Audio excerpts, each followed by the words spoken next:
Sitting here with Amaranatho. I had to practice that name a couple of times before we could start the interview. Nice having you here. Yeah, nice to meet you, Patrick. Yeah. To talk about something that I can't stop talking about, but I really don't have a name for it. Could you maybe help us, me and our viewers, on the way what that thing is we love to talk about? For me, I love the word awareness, awakened attention.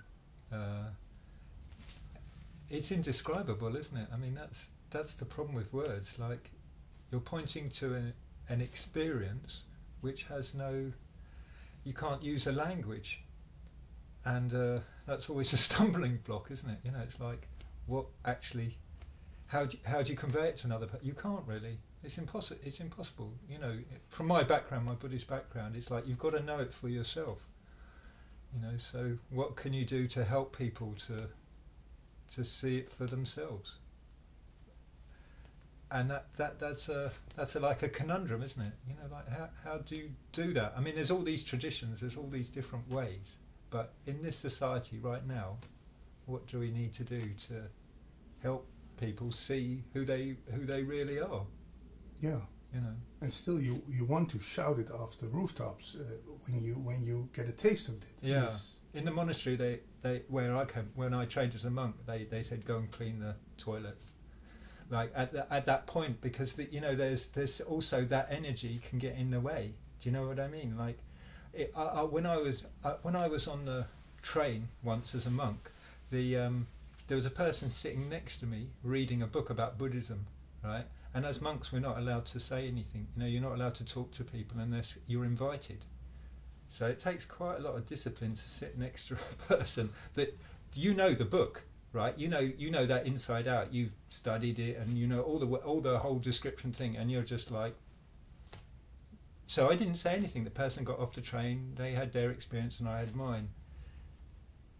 And I've used that as a guiding force, even now in my experience of my daily life, like of where is that meeting point, you know? And for me, I'm trying to listen. Like, we have an agreement right now, and it's very easy. Like, we don't have to negotiate all of that. We've actually agreed we're coming here to speak about that, and there's something really beautiful about that. Like, it's joyous for me. Like, we don't have to get into all the other bits and pieces. Here it is, we're talking about this, right? And we might have different views and opinions or whatever it is, but that essential point we both share. I mean, it's just, I mean, even that, it gives me goosebumps every time I think about it. What, you know, that a miracle. And so, yeah, I mean, there is that enthusiasm to share it, you know, otherwise why would I come here today? I mean, I wouldn't do it, could stay at home. It brings me back to the don't know. I don't know. I don't know how to do that, really, and I've shied away from doing that, you know, being quite expressive in it, and maybe that's also my Buddhist training, you know. Yeah. But you told me when we were having tea downstairs that you were in a monastery. Yeah. But you really also felt the urge of bringing this into the world, bringing yourself into the world with this. I think that's the crux of that is bringing yourself into the world. I'm not sure it's about the message per se, but it's about the fullness, the richness of who you are. And I have a particular take on that, which is that in order to share this, I think there needs to be a sense of integration of the personality. So I think anybody can have a vertical experience. You know, anybody can see awareness, a dustman, you know, a policewoman, whatever it is. They could just get off the bus, and there has been people like this. They get off the bus, suddenly, bam, there it is. They have no idea what it is, but they are awake, and somewhere inside they know that, right? And then there's the experience of actually integrating that into one's personality, and actually that's what I spent my life exploring after I got the point about awareness, which took a bit of a while, and at that point you're your personality has to expand into that, and you have to find out what is blocking you, because the divine, if you like, is coming through you, but it can only come through this, right? So if this is a little bit not so clean, then the message will also come not so clean, and it may not be the most effective. So that's what I've been exploring, and I felt in my experience in the monastery, my fullness, my passion, I wasn't able to do that in the end. I ran really innovative, very creative events. You know, I ran a family camp for 10 years, and I ran it with dance and music and art and very creative event, and that's what I saw. I saw the results of operating like that, and it was beautiful, you know. And people got the idea of awareness and awakening, maybe not at the level we're speaking about now, but they got some idea of it. And why wasn't that enough for you? Why wasn't that enough for me? You see, I don't know why that's not enough for me. No. Right? It's like I've always felt that there's an unfolding happening in one's life, yeah, and you just have to follow that. I don't really understand. Like if you'd have asked me 5 years ago, Amaranatho, you're going to be living in Holland, you're going to be speaking to Patrick, I'd say come off it. You know, I was committed to being a monk, and you know, I was living in Australia at the time in a very nice situation, you know, with kangaroos in my front lawn type of thing. You know, it was beautiful.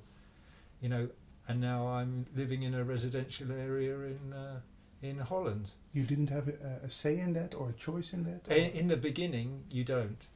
But I did a very creative move. So I lived in a monastery for 10 years, and I followed that convention. Mm-hmm.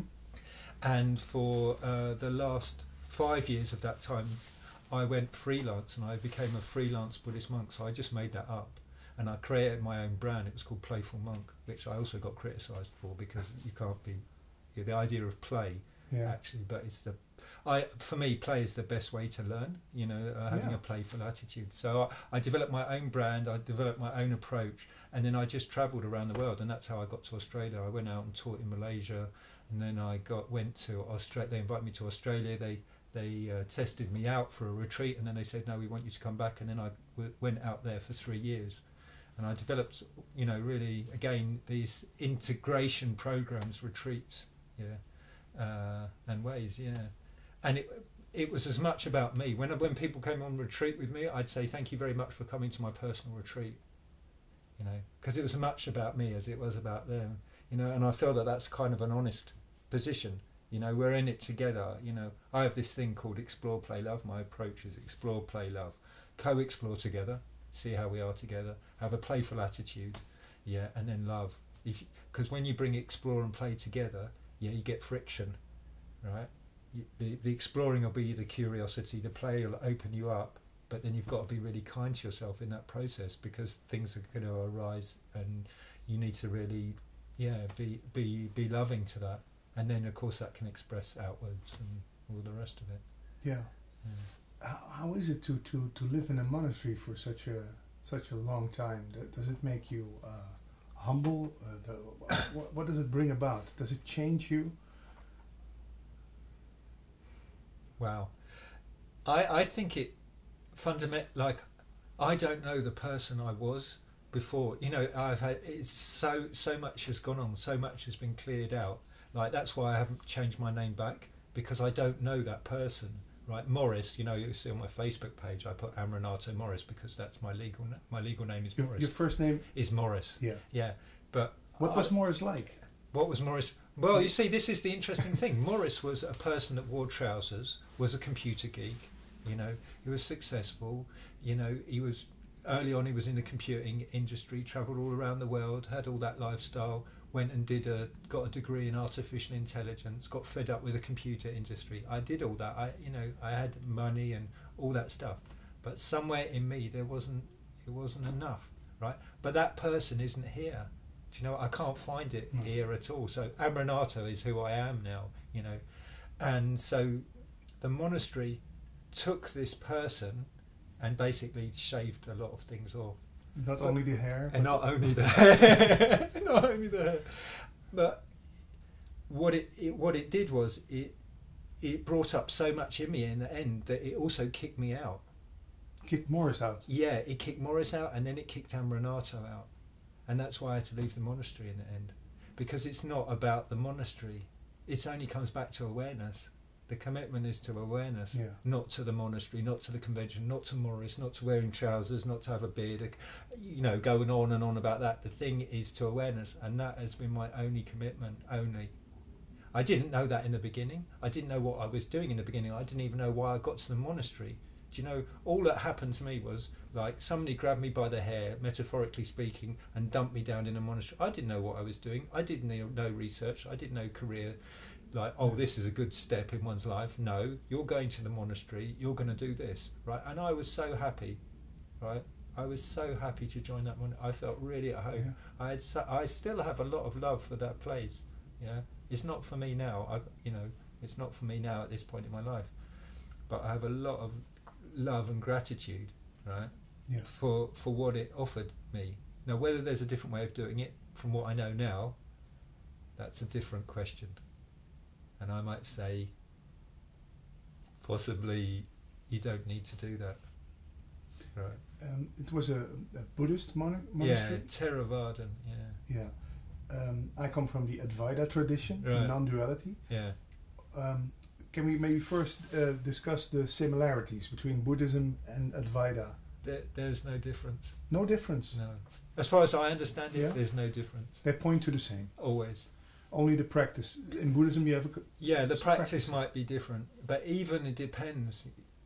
We could split hairs a little bit. Like, I think if you're a bit more conservative in the Theravadan form, you'd say they're different, right? Or you might say you have to do this practice and that practice. But my experience of living with the monastery and the abbot that I live with was, he was only ever pointing to one thing. Again, wake up. That's all I heard him say. Wake up. Your teacher. Yeah. Wake up. Amaranatho, wake up. And there was all sorts of conventional things that I had to learn how to be a monk, the form, the precepts, the rules, and they were very strict. No handling of money, no sex, completely celibate, not sleeping on high and luxurious beds, no singing, no dancing, they were very sober. Very sober. Very sober, but I was joyful in it. I was absolutely joyful in it. Looking at dead bodies, reflecting on we used to have dead bodies come in the monastery and we'd sit with them for a week. You'd watch a body decay and but it was what does it bring about? Well, you see life and death. The body dies, right? But what are you left with? You're left with a memory. That's still alive, right? And then you think, well, what has actually gone? Because something is definitely gone. If you stay with even, and especially if you know the person, a lot of these people I knew. You were watching their bodies decay. Yeah. I mean, I had many. I mean, not just there was lots like that, and I'm sometimes very close friends, and sometimes quite traumatic experience. Isn't that traumatic? No, it's beautiful. Honestly, it's so beautiful to share but also to be able to grieve.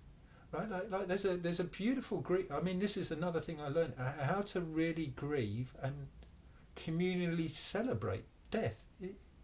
There's no reason to wear black or make it a miserable experience. Of course, one's going to have grief, but it's a beautiful experience. I mean, I don't know. I thought in the beginning I thought I was a little bit, funny in the head. Yeah, because like I used to sit there, we chant the 32 parts of the body, and I was like, oh my God, this is so beautiful. Like, I'm feeling rapture. I'm feeling really peaceful. But it was.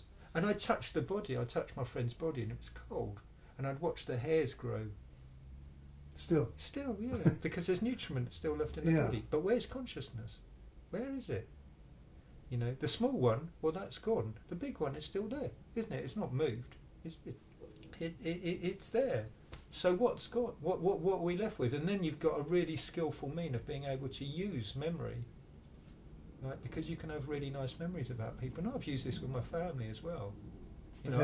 Have we then misunderstood what that is all about? No, we've hidden it. Hidden it.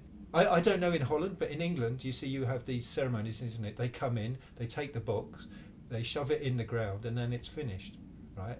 But in the old days, there was a wake.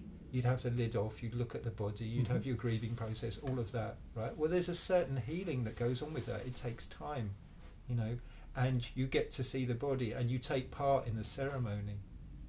Right? One beautiful death we had. The woman asked, could all the monks and nuns blow bubbles? So we were, and she got buried in the monastery. We set it up so she could. So they dig a hole in the ground, and we're all like laughing around and celebrating this woman. You know, she had quite a traumatic death. She died of cancer, but that's the way she wanted to do it. She wanted to be celebrated in that way. Why not? You know, of course there's grief. Of course, you know, that's a natural part of it. But the healing part of it, you know, and I thought, because I ran a family camp, we also had parents that died, you know, and some of them were cremated, and the kids would scatter the ashes. They'd take the ashes in their hand and we let them scatter them. And it would be fun. They'd be like, they didn't quite understand it. But I think there's a tremendous healing in that. It's not like rude to do. Didn't feel rude. It was just like, you're finding out what life is all about. We're all on the same trajectory, aren't we? We're going to die. Yeah. Right, so, but what does that do? That tells us how to live, doesn't it? It tells us how we can make best use of our life. So I really wanted to get to know what death was. And it's interesting, you see my name. Sorry. Amaranatho. Amaranatho, very good. Yeah. Mara means death. And means non. And nato means refuge. So my name means refuge in the deathless. Refuge in what doesn't die. Oh. There it is again. Yeah, it was a big brick when I got ordained, actually, because you get it the day before. You don't get a choice of your name. So there it is. The abbot gave me the name. This is your name. This is what you've got to remember. Every time somebody says Amaranatho, I remember refuge in the deathless. So am I going to take refuge in things that die? I'm not.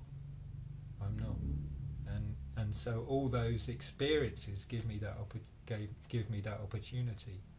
So with the Vita thing, there is not much difference. Not much difference from my personal experience. No, you know. But what was the worst thing about living in a monastery? When it was bad, it was really bad. Yeah. Yeah. And and the reason, circumstances. yeah, circumstances. When it was bad, it was really bad. And the reason I think for that is because the more that awake you are, or conscious, not conscious, the mind is very powerful. Wherever you direct attention is what you see. So when it goes good, it's like it moves mountains. You know, literally, you know, you can stop wars with it. You know, I would say, if enough people, you know, really, I feel like that. But when it goes bad, you better buckle your seatbelt because it's going to internally implode. And I saw that. I've seen both sides of it, and I've seen it go very nasty, very, very nasty. And I have a strange background. You see, I have a Jewish background, and so I'm a lot of pain. I'm aware of that. Yeah, I mean, in Eckhart Tolle's Pain Body, or some people say Jews are like the white cells of the world. They feel things. You know, or you could just say collective conditioning. Yeah, you're aware of things when they turn nasty, and you're usually aware of them much quicker than most people because you're somewhere inside you're setting up there. I mean, it's interesting for me living in Holland as well. You know, to think also what the Second World War. We don't need to go into that, but it's just that conditioning. So when these things were slightly going they went a bit turbulent in the monastery. Yeah, I really, really felt it, and that was also another reason to leave in the end. Yeah. Enough about the monastery. Yeah. You're now here in Holland. One big monastery, no. Yeah, one maybe. One big fairground attraction. Do you meet people? Do you give lectures? What's your way of bringing this message? Yeah. So this is another conundrum. Like, what am I actually doing? So what I've started off doing is using mindfulness.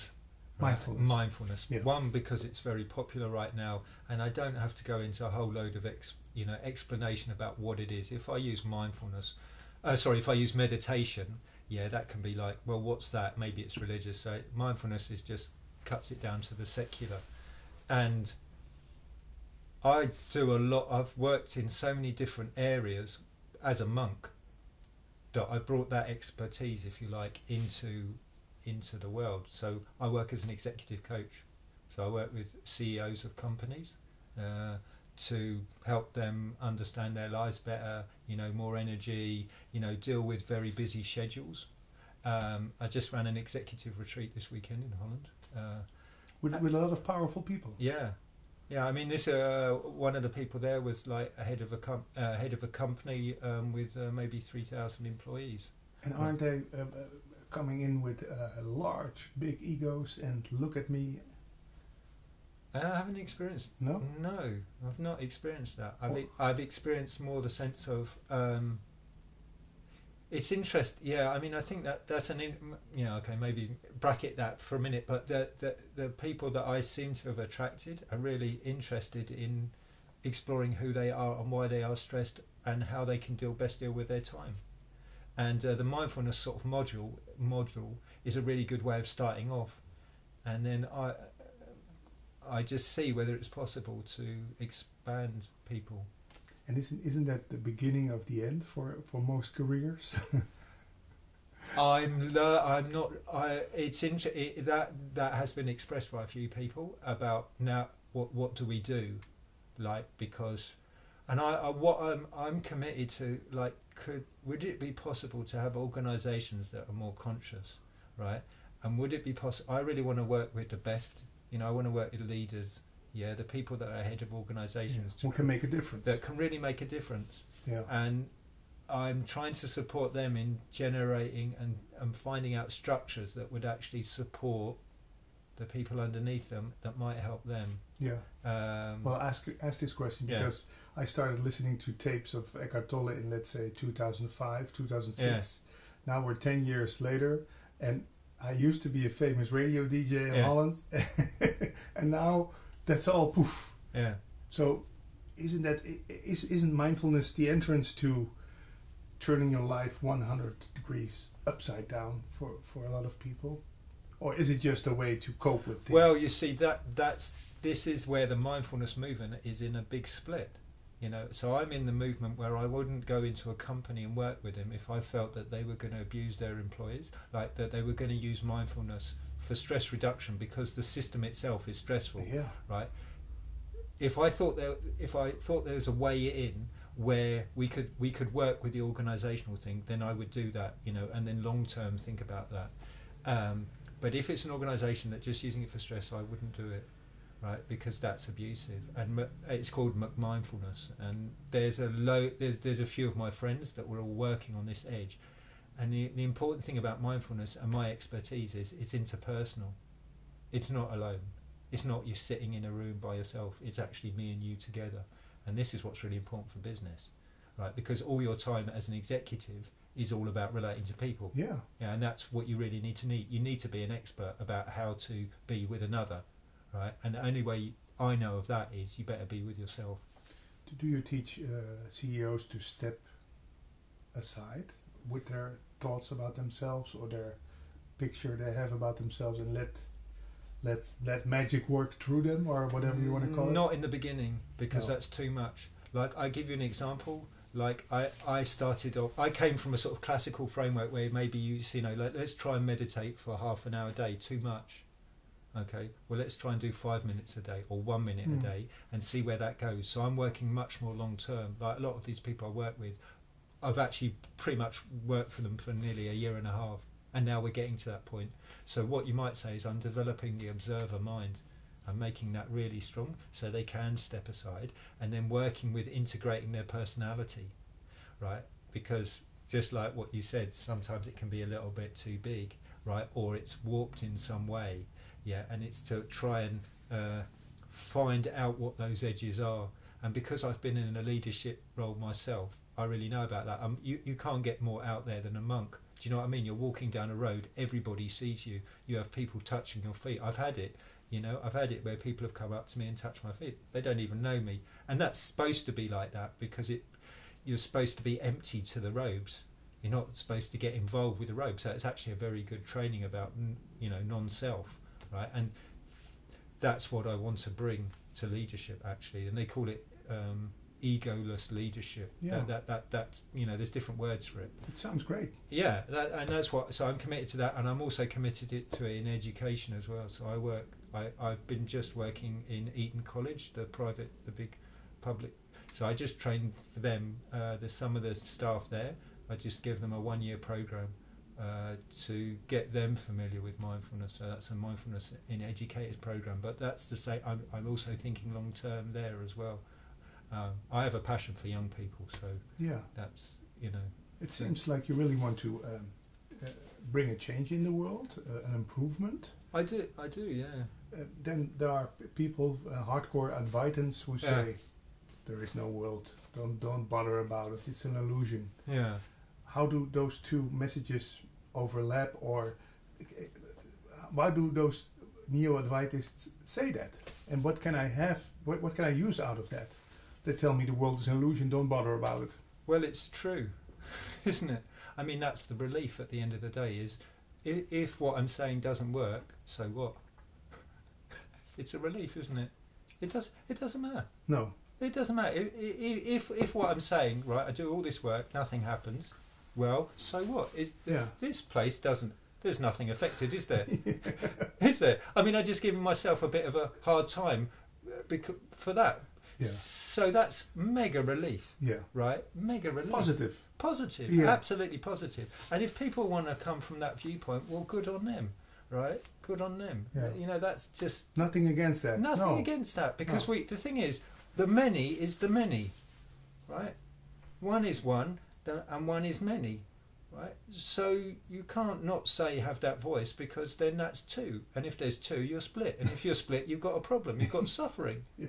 So I can't say, I can't say, don't do that. I can maybe give you my personal opinion about it, but it doesn't get you anywhere in the end, does it? Really? No, it doesn't. So I feel committed to this. This is where I'm going at the moment. For me, it's a big experiment. What can I do? I don't know whether it's going to work or not. I've found it very difficult, to be honest. These last few years, I've only disrobed 2 years, and it's a lot of work. Disrobed is not, stop being a monk. robe. Yeah, stop wearing a robe. Because there are some pictures of you with the robe. That's on, right. on the internet. Yeah, because doesn't that scare CEOs? Think, oh no. No, I made it really clear in the way that I speak to them that I'm only offering something secular. However, what's really interesting? Actually, people are attracted to that as well, because they see that I've been committed and that I've had a training, and I've done loads of retreats, and I've and what I've done. What you just told me about the work you do in the world, and then at the end of the day, it's nothing for the better or the worse for you, because it's not touched. It reminds me of those Buddhist monks who spent 1 or 2 weeks with the the sand, that's and then at the end, that's it. Anicca, that's anicca. Yeah. Impermanence. It's changing. And it's the same. It's the same thing. It's the same thing. You do what you can do, and what you can't do, you can't do. And the abbot, he always used to say, time and place, Amaranatho, time and place. When things come together, they come together. I've had a pretty extraordinary weekend for some reason, right? I've watched a person that I've mentored have an initiation, right? I mentor religious leaders, and in the Jewish community, I just watched somebody become a rabbi. Right, and this is something really joyful. And then I've run an executive retreat, and opened up to the exploration around awareness. Right, and I think, how disparate. Do you know what I mean? Yeah. But for you, it's the same. For me, it's the same. Yeah. For me, it can't be any different. I just. Is it like playing a game of chess? I'm reminded of moving, and at the end of the day, we pick up the pieces, we put them in the box. I think so. I haven't found a conceptual way of describing even it. The only thing that I always come back to this sense of unfolding, and I'm quite selfish in this, I must say. It is for me. It's about my unfolding, about me recognizing the full of who I really am fully, and this seems to be my path at the moment. And serving other people seems to be part of that. That's my makeup. That's who I am, and I feel well in that. In working with people. I really get a lot of tremendous joy out of facilitating and engaging with people. I'm a complete hermit. I'm really happy to be alone. And I've done loads of just be alone in a hut. Mm-hmm. That's how I disrobe. That's how I decided to disrobe. I was doing a 1 month retreat in the middle of the Australian outback.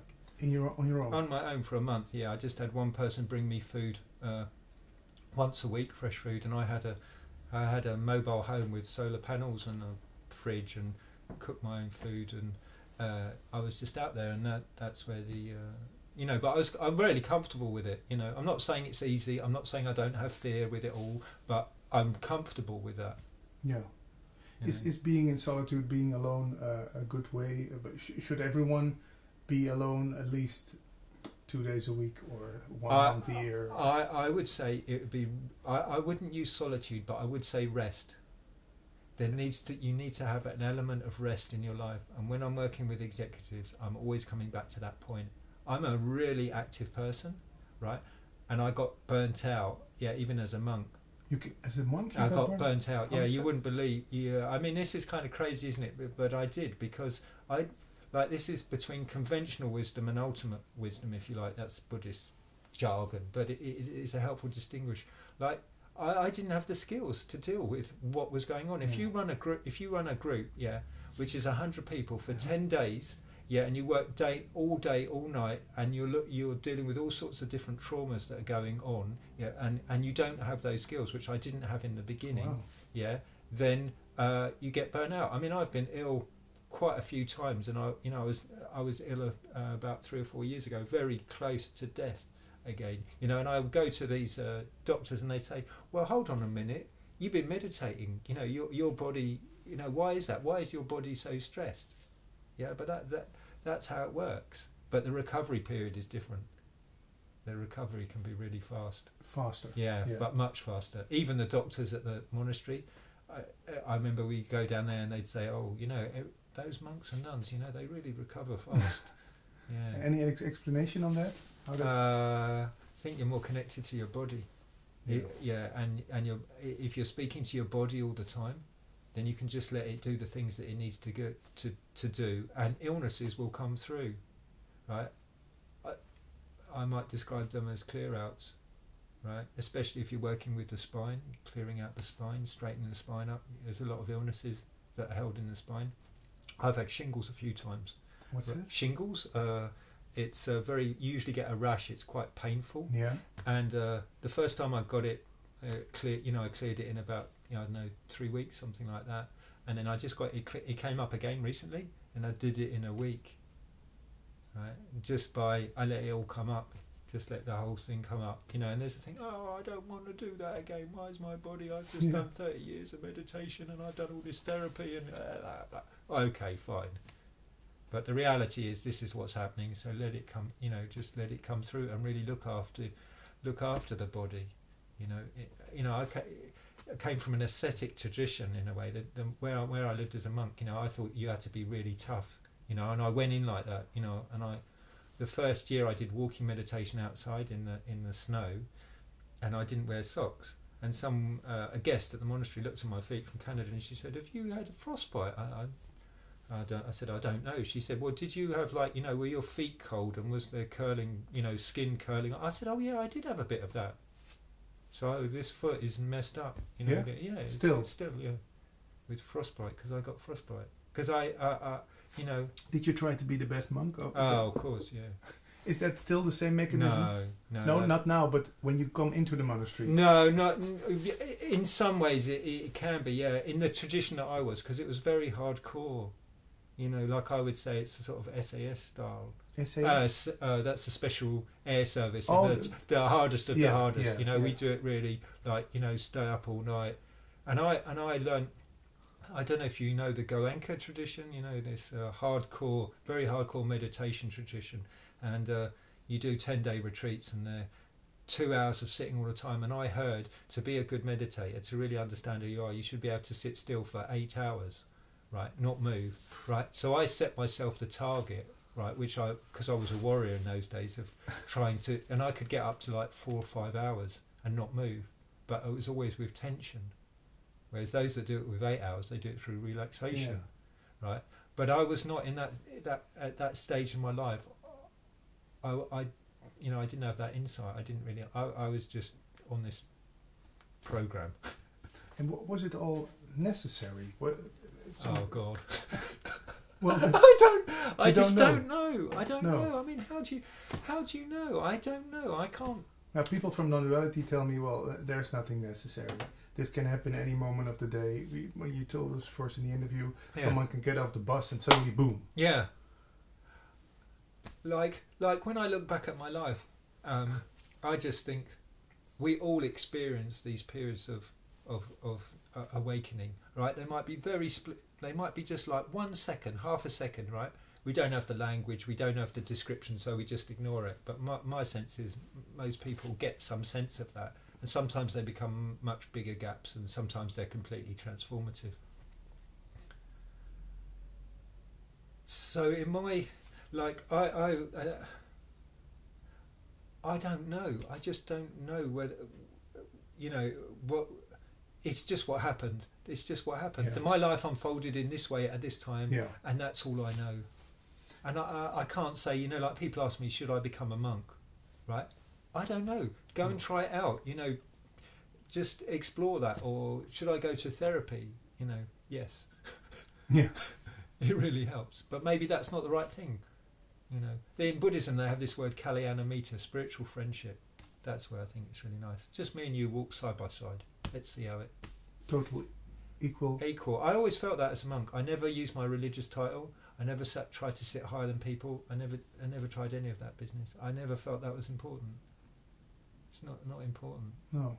No. Still, there are some Buddhist countries where you come to, and when you have a Buddha tattooed on your arm, Yeah. they can throw you into jail. Yeah. Yeah. And It's just cultural Yeah. nonsense. That doesn't bother you that they made Buddha into the next big thing that everyone has to worship. Well, that's what culture does, because like they put the abbot all the time. You were saying this. They put enlightenment so far. Oh, it's up there, Yeah. and only special people. And do you know what? Only men can do it, right? Well, and he said that's not the case. Here and now. And that's why I had endless. Here and now. Here it is. It's always now, and anybody can do it.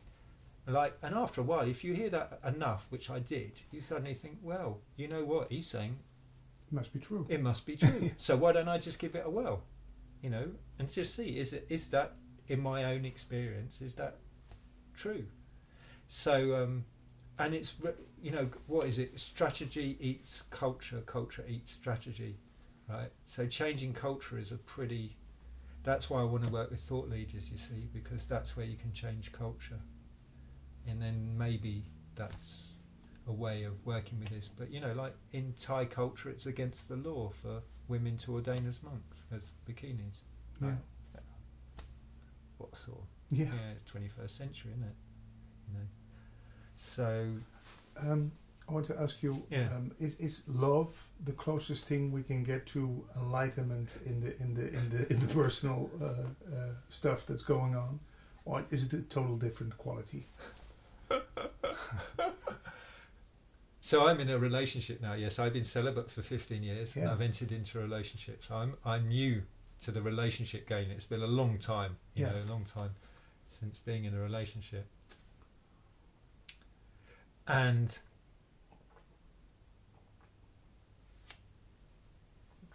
the love where there is awareness is something very special, where each person shares that experience. I don't know. Maybe it amplifies it. It's there's something very beautiful about that, because we are relational beings, right? We are, as far as I can see, we are meant to be relational, in some form or another. And when that works personally, between somebody committed, I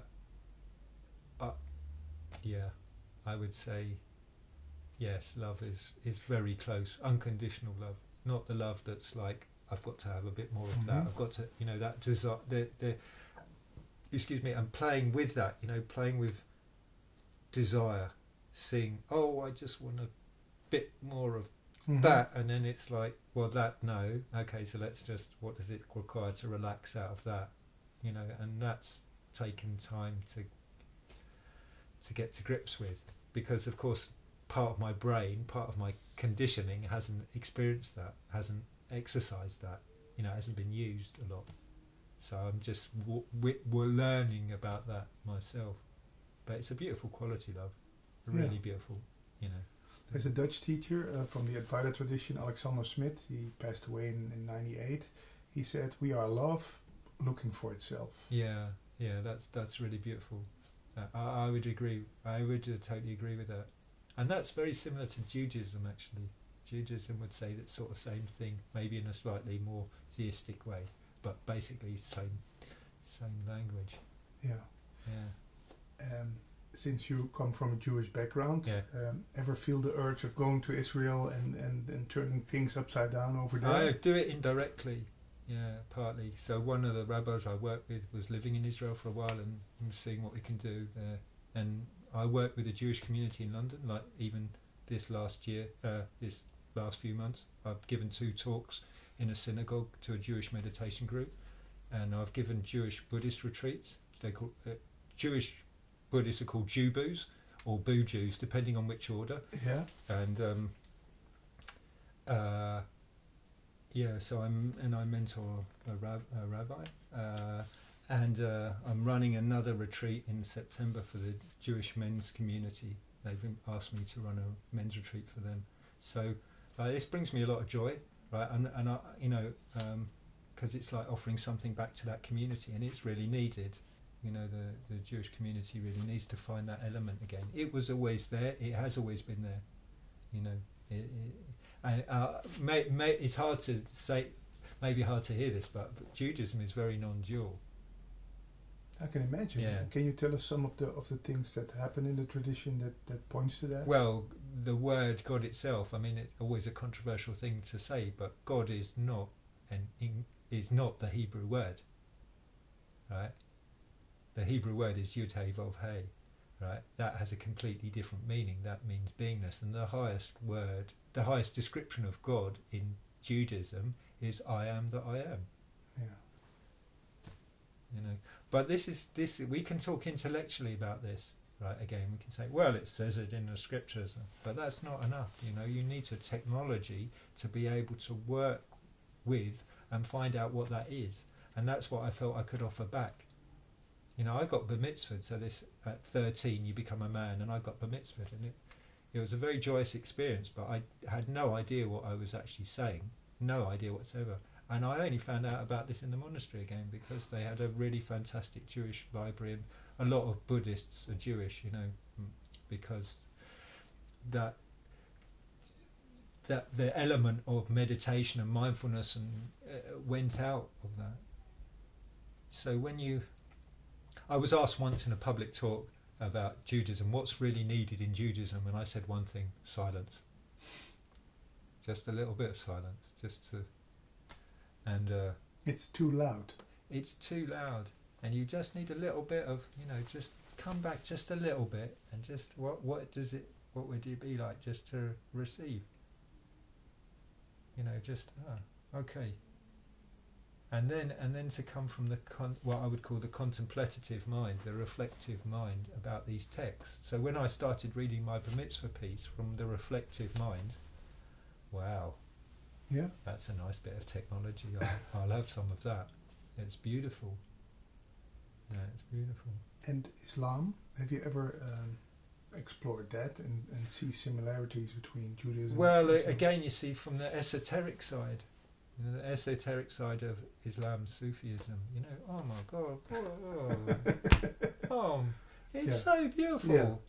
You know, we don't hear much about that on the news. No, we don't. No, you know. We only hear that Sufis and other parts of the tradition are fighting. Yeah, and maybe that's true, but in essence, you know, and I tried this. I work for a charity in England, training teachers how to run dialogue with young people in further education, vocational colleges, you would call them.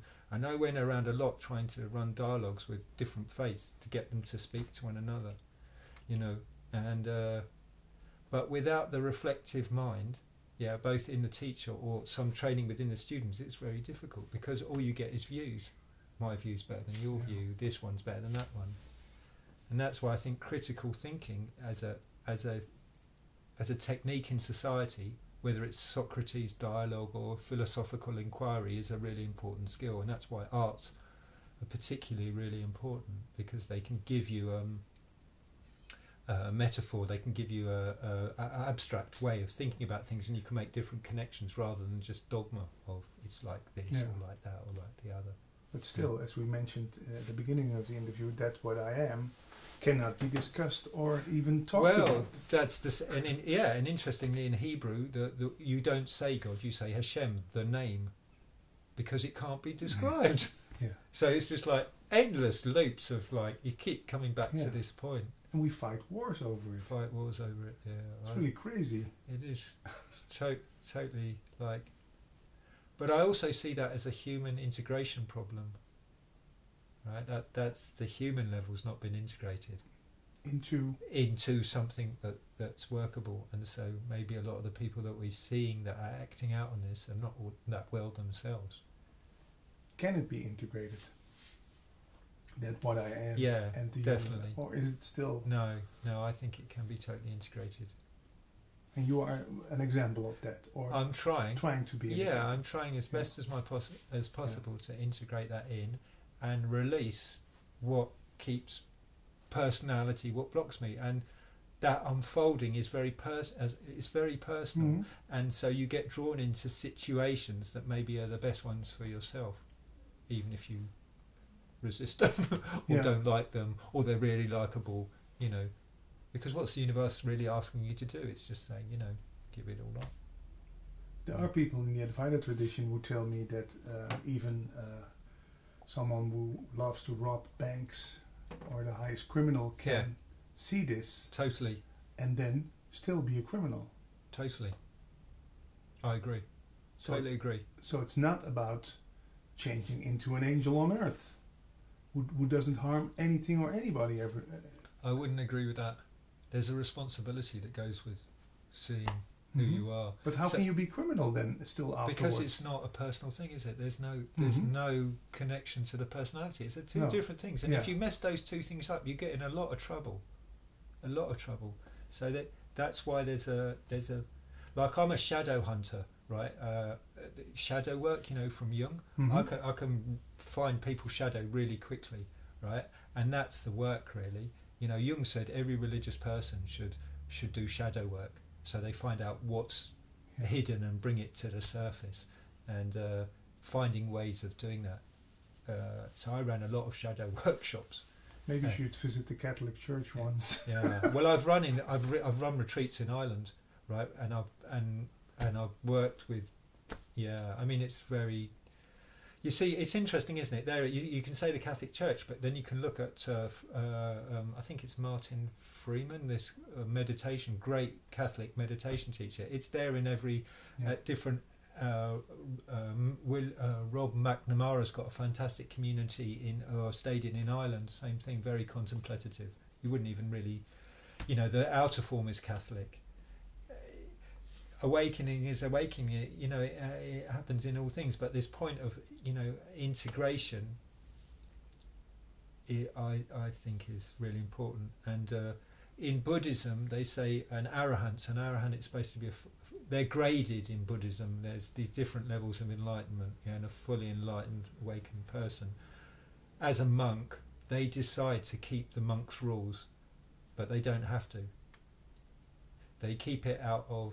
Because it creates harmony. Yeah. And I think if you want a harmonious society, you have to work on that level. People have to be tamed, or how do you call it? No. That's a Western idea of precepts. Yeah. Like, that's good and bad. That comes from Judeo-Christian thing, which of course isn't there in the Bible. Sin is not there in the Bible. If you can find it, fine. I can't find it.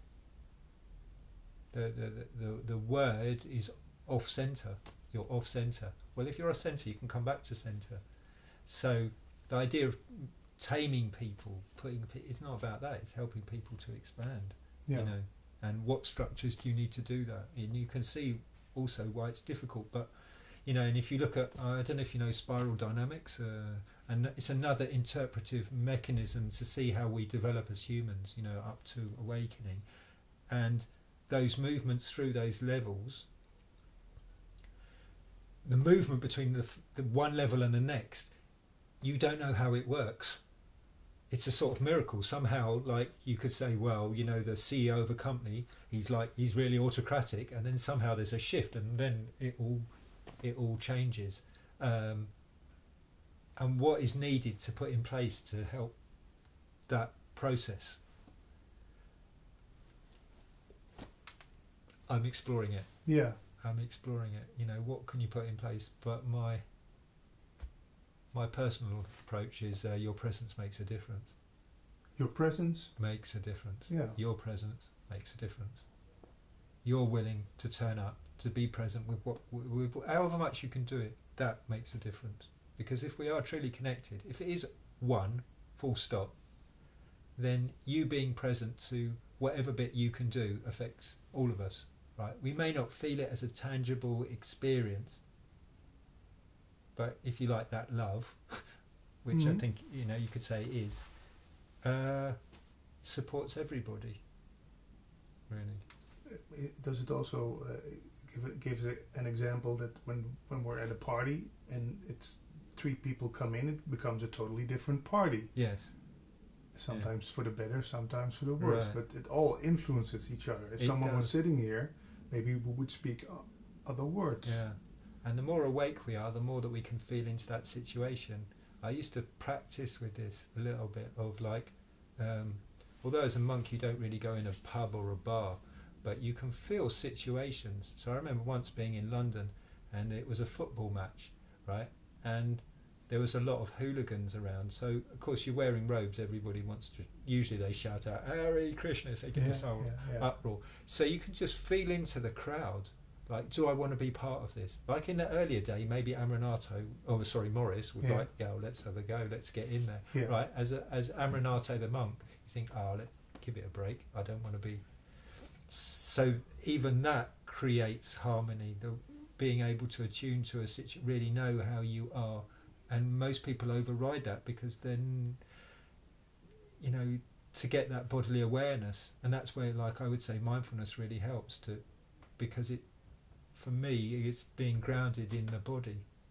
And could one monk stop a riot by just totally be in peace? I've never seen it myself, but I wouldn't put it past that person. And the reason for that, I say that is, like, this is this is not the age of miracles, really. And if you. The people that I've lived with, some of the people that I've lived with, where their minds are really, really like super, whatever you want to call it, awakened, right? There's such a stillness around them that I mean, I used to go to the Abbot Co with a question. By the time I got to the door, it had already gone. But I feel that with you also. At the beginning, when we started this interview, there's this. I sometimes call it an invisible friend who comes and sit with us. Yeah. Yeah, that's a really, and it's like, how does one make friends with that? That's all it is. It's like, how do you put your arms around that person and say, you know what, it's so, like, I just feel it's so beautiful. Like, I just think it's the most beautiful thing in the world, besides love. It almost brings tears to my eyes when you say it. But could we call that invisible friend Jesus then? Or is that what someone called Jesus? I don't mind. If you're in your language, you want to use that word, that's fine by me. It's fine by me. What I won't tolerate violence. To protect. Or anything around it. I wouldn't. I'm quite happy for people to be upset, but I wouldn't tolerate any violence around it. That damages us, right? But in terms of if you like. Like I've had, as a monk, I had people come up to me and, try and convert me. And I always think, as long as we can have a dialogue and we can be friendly, reasonably friendly about it, let's do it. Let's just see. Maybe I've got something to learn. Maybe there's something really interesting I've missed. That's nice. But if you come up to me and it's a monologue, I'm not interested. And what can you do with a monologue? There's nothing you can do. You can't. You can listen. I could just put myself. But what's the point? I'm just listening. That doesn't help either of us, really. So that's sort of my barometer. Are we in a dialogue? like we are now, I feel we're in a really nice dialogue. It's great. So then I want to contribute, you know. Yeah. And there's an insensitivity there with a monologue. Yeah.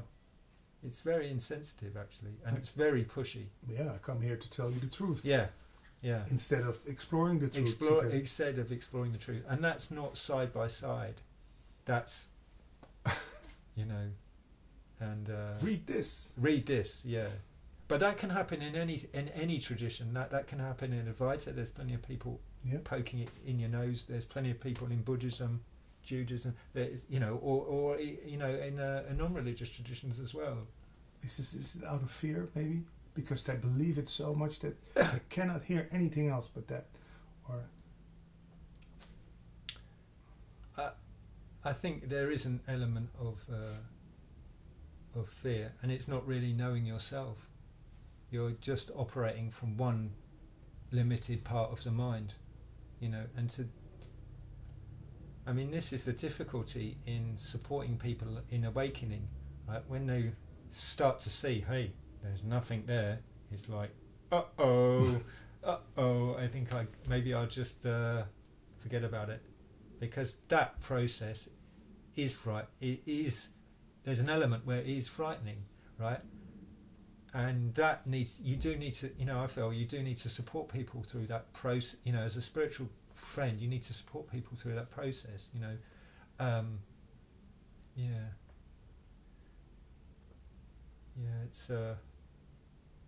It's a very tricky phase, and I'm always very wary about how to do that. Like when I ran 10-day retreats in Australia, and I guided the retreat to that point, but there was a lot of preliminary work before that. I'm very much from a trauma-informed approach. I've done a lot of trauma work, and I teach mental health workers about mindfulness. I don't have the creds, you know, I don't have the certificates, but I've done a lot of trauma work. I've trained in this thing called TRE, which is a trauma release exercise by this guy that did a lot of trauma work. And if people come on retreat with me, I expect them to know a little bit about that. So I give them the biology, you know, and usually when I'm teaching mindfulness, I'm coming partly from that point. Of course, mindfulness isn't just about stress, it's also about inquiry, but being trauma informed is really important, because the non-dual space and trauma are very, very close. Yeah. Very close. Very close. But one is grounded and one is out with the fairies. Yeah. It's beautifully said. Yeah. We have to wrap up, okay, no my problem. dear friend. Thanks for your lovely words and this talk. When people want to get in touch with you, what's the my website? Can you spell it? Yes, AMARANATHO.com. .com. Yeah. Okay. We'll put a link on the interview. Thank you. Thank you, Or Patrick. should we go? We could.